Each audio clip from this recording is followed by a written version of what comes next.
Bonjour, alors aujourd'hui on va traiter l'exercice du looping d'un hélicoptère. Donc on considère un hélicoptère qui a deux rotors, donc le principal au sommet et un au niveau de l'arrière de l'hélicoptère, avec les équations d'état qui sont données ici. Donc ce qu'on va faire, c'est qu'on va d'abord essayer de trouver des contrôleurs pour que l'hélicoptère ait l'orientation qu'on désire, ainsi que la poussée dont il a besoin. Donc, on doit d'abord donner ce contrôleur. Ensuite, on doit donner un autre contrôleur pour que l'hélicoptère fasse un looping, comme dit sur l'image. Donc d'abord, il doit s'élever, puis faire un looping, puis se stabiliser, et ensuite simuler le tout. Donc, premièrement, déjà, on a l'équation d'état qui est donnée ici. Et on a ici du coup tout qui est en fonction de taux 1, taux 2, taux 3 et de taux 0. Et ce qu'on veut, nous, c'est des choses en fonction de U. Donc, ce qu'on peut faire tout d'abord, c'est exprimer déjà taux en fonction de U, ou U en fonction de taux. Donc, c'est ce qu'on va faire. Donc, on peut dire déjà que taux est égal à A fois U, parce que c'est ce qui est énoncé. La matrice A, c'est la matrice ici, donc A est là. Et donc, la matrice est inversible, donc on peut aussi dire que U égale A-1 fois taux, en disant que taux ici, bien sûr, taux c'est taux 1, taux 2, taux 3, taux 0 jusqu'à taux 3.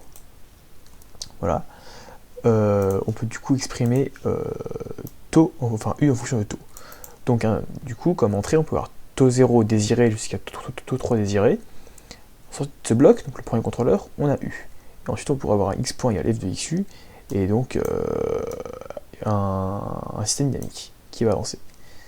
Ensuite, on peut encore simplifier davantage nos calculs. Donc, oméga R des points, on constate que l'équation d'état est donnée ici. Et si jamais oméga R des points désirés, on remplace, on met que taux 1 désiré, taux 2 désiré, taux 3 désiré valent ceci. Et bien en fait, on constate que ça va simplifier énormément les calculs, parce qu'en fait, il va rester uniquement oméga R des points.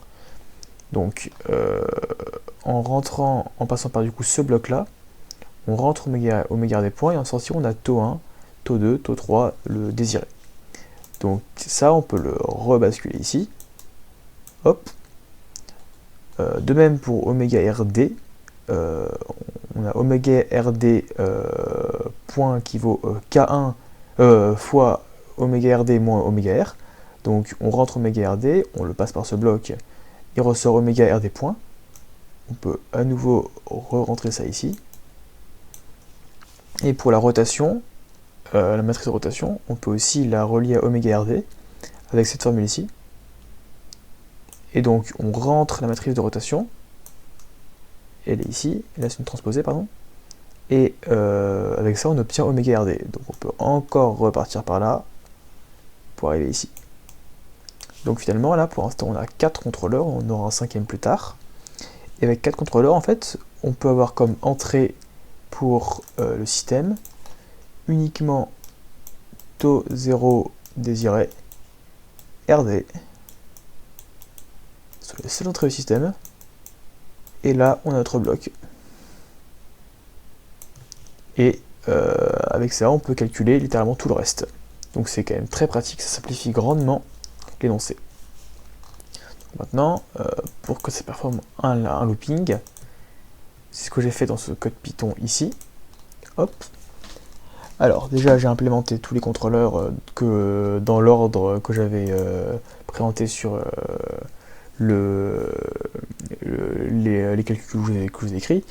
Plus un cinquième, c'est pour en fait ajuster taux 0D en fonction de la position par rapport à la consigne d'altitude et la vitesse.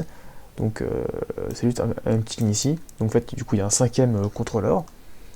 Et là ensuite il y a plusieurs étapes. Donc il y a une altitude désirée. Et quand on dépasse l'altitude désirée, on commence à faire le looping. Et une fois que le looping est fait, on stabilise. Donc du coup, il y a 3 étapes. La première étape, elle est ici. Donc tant que on n'est pas à l'altitude qu'on veut, ça va monter. Ensuite, dès qu'on y est, tant que on n'a pas fait le looping, donc tant que ça fera à 2 pi, donc on n'a pas fait une rotation complète, on va continuer à tourner. Et ensuite, tant qu'on n'a pas réatteint à nouveau l'altitude basse désirée, ça va continuer à descendre. Donc c'est ce que j'ai mis dans ce script, vous n'hésitez pas à faire pause pour comprendre les étapes. Donc je vais run la simulation. Là vous allez voir, il y aura quelques petites instabilités au début. En fait c'est dû à... là c'est pas très stable parce que en fait, c'est dû à mon pas de temps. Je l'ai mis plus rapide, sinon la simulation est extrêmement lente. Donc là ça va arriver finalement à se stabiliser. L'hélicoptère il monte jusqu'à la position qu'on souhaite. Après si je remets, là il commence à faire le looping. Ensuite je remettrai pour que l'image soit très stable, sauf qu'après le pas de temps est plus petit, du coup ça prend plus de temps. Donc je vous montrerai juste le début pour vous montrer qu'on peut quand même obtenir un résultat stable. C'est dû à la méthode d'intégration. Donc là ça effectue le looping. Il descend, il descend, il descend. Et là, dès qu'il atteint l'altitude désirée, donc j'avais mis ça, hop, ici, j'avais mis ça à 50, et ben on constate qu'il descend tout doucement. Voilà, jusqu'à s'arrêter. Et ensuite, je vais montrer si on met un pas de temps plus petit, hop, c'est pas celui-là, c'est ici. Si je mets à 0,01, ça va être très très long, du coup je vais pas faire la simulation jusqu'au bout. Hop,